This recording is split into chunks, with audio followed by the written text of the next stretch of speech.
Hello, welcome to For Community, where we create community spaces so you can connect with God and others. And today, I felt like sharing a little bit of what I've been learning lately. And so let's start with Genesis 1 verse 2, shall we? Now the earth was formless and empty. Darkness covered the surface of the watery depths, and the Spirit of God was hovering over the surface of the waters. So in the original language, Hebrew, what that verse actually says is the earth was tohu wabohu. Tohu is actually not a Hebrew word originally. It's a transliteration from the Mesopotamian language into Hebrew from the word Tiamat.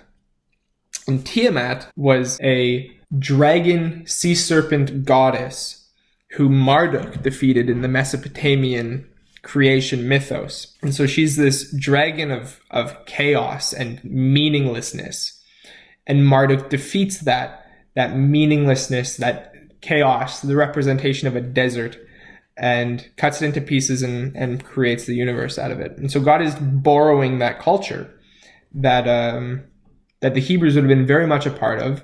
And he's using that culture to create his own creation story mythos so that we could understand it, or they could understand it better.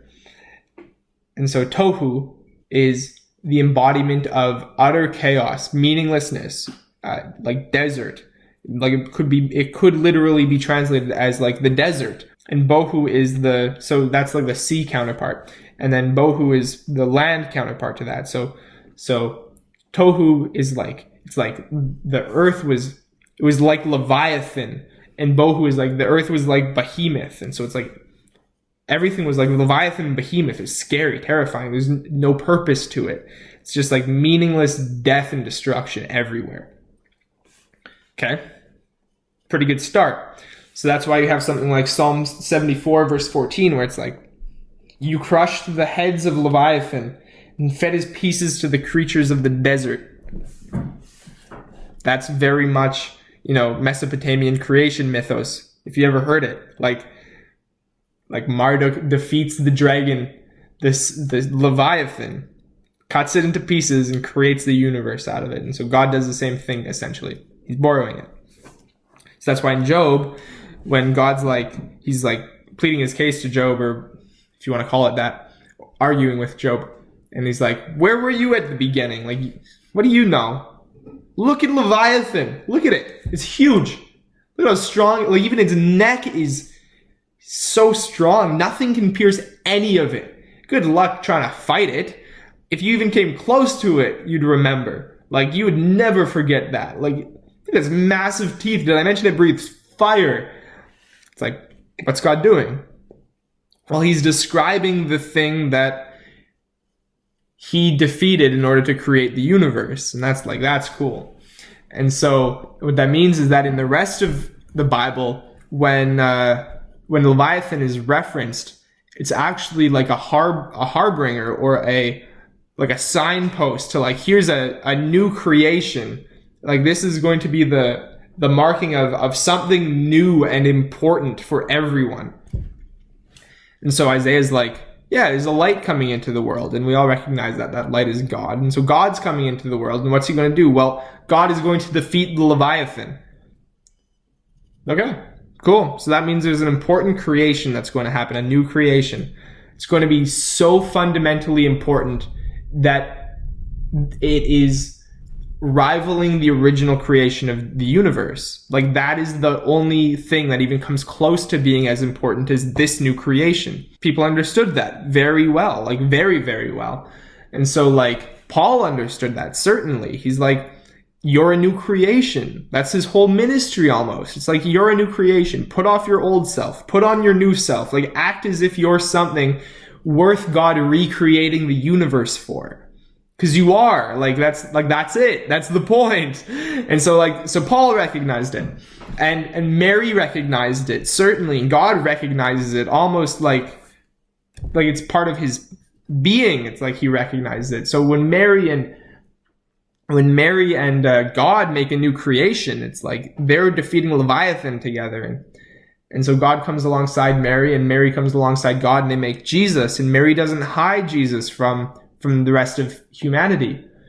She defeats the Leviathan, and she takes the pieces of it, Jesus, and she feeds it to the rest of humanity, so they'll destroy it. And they do. We destroy Jesus. Like if it wasn't clear before, it's like we literally eat him. It's like that's communion. You're taking the pieces of Jesus and you're eating him. You're taking the pieces of the Leviathan that God defeated and you're eating it, like literally. Like there you go. And so Jesus recognizes it, and he creates a new creation on the cross, and that creation is us, and he gives us the Holy Spirit. So that's something like when Isaiah goes like, there's a light coming into the world, that light's God. And then Jesus is that light, it turns out. And then Jesus' ministry begins with the foundation of the Sermon on the Mount. And what does he say in the Sermon on the Mount? Well, he says, you're the lights of the world, like you guys are. And that's something like, you have the same responsibility that I do. So we have to defeat the Leviathan now, because now that we claim to follow him, we are acting on his behalf. We're now the light of the world. And so it's like, you have to go and create new things. And when you do, you have to create them with the intention of feeding the world with it. It's like man can't live on bread alone. They have to live on the Holy Spirit and passing on of that Holy Spirit to other people, so that you can make better things, so that humanity is furthered. And when you make these better things and feed it to people, it's like you're defeating a Leviathan, and it's almost like you're making humanity into a new creation, because you're making it better. Like it's not what it was yesterday. It's a new thing. And that's our responsibility. And it's like, that's awesome. That's like, if you had to describe to someone why they're important, it's like, that's a really good way to describe it. It's like, I would fight a sea monster for you, or something like that. Like, that's cool. Like God would fight, he would fight an undefeatable sea monster just for you, so that you could learn to defeat like sea monsters too. It's like, yeah. And so it's like when you make a new song, it's like you're defeating a Leviathan. When you're making a family, it's like you're defeating a Leviathan. It's like you can defeat the Leviathan. You feed the Leviathan to the rest of the people. It's like you make a new song, you feed it to the rest of the people. You don't just hide your song. It's like you don't light a candle and put a basket over it. It's like a contemporary version of that. And that's the whole point. It's like you're creative, and that's awesome. And you should foster that creativity and share it with people. Anyways, that's what I've been learning lately. That's a long-winded thing, but essentially what it means is you're awesome, you're important, you're cool.